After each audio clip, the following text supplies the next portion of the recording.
we called you here today para nga mawala na yung mga iniisip mo kung ano ba talaga ang mangyayari sa iyo.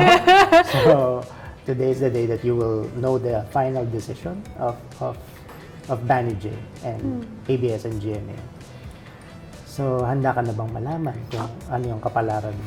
Opo, ata. Opo. Yeah. But regardless naman of what happened, Sophia, we would like to thank you for being in this journey of the whole audition process. And ayun nga, whatever happens naman, Sparkle will have that plan for you. Alright? So, good luck. So, Thank you. the decision is in this letter. May Liam dyan. So, when you're ready, please open the letter.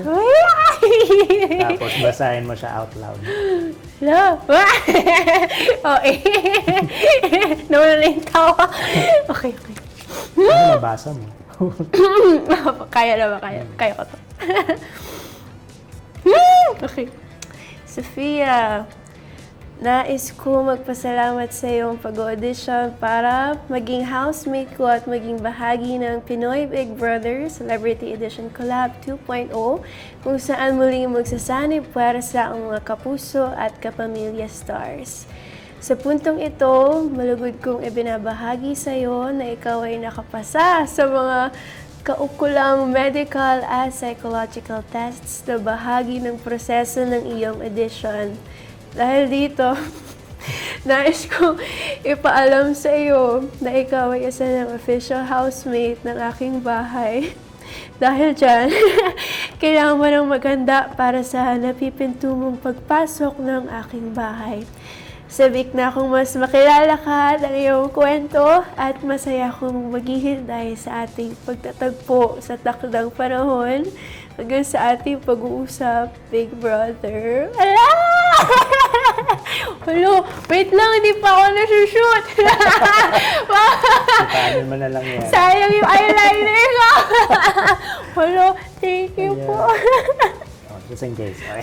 Thank you po. Wait lang, pinipigil lang. Mamaya na. Pag-touch mo na lang yan. Ako, kawawa naman yung makeup artist. Kakalat.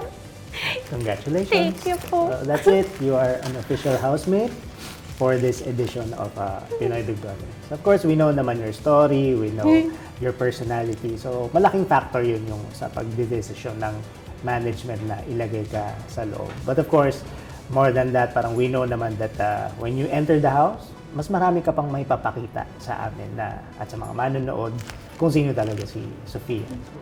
Siyempre po masaya!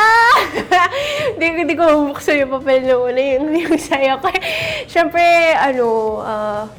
si Mommy kasi na kahapon niya lang nakwento sa akin, nung pinagbubuntis niya pala ako, nanonood siya ng PBB. So, hindi niya daw talaga yung nakala na merong possibility na ako na yung mapapanood niya doon. So, syempre, ngayon, nung nabasa ko na to, grabe na yung tuwa ako kasi like, totoo, as in like, for weeks, niisip ko no, kailan ko kaya malalaman if papasok talaga ako, gano'n. Kasi tinatapos ko yung schoolwork ko, sinahabol ko matapos yung first trimester ko kasi gusto ko papasok ako na wala akong iniisip. Tapos ayan ngayon alam ko na, totoo ko na talaga yung mga exams ko, tatapusin ko na.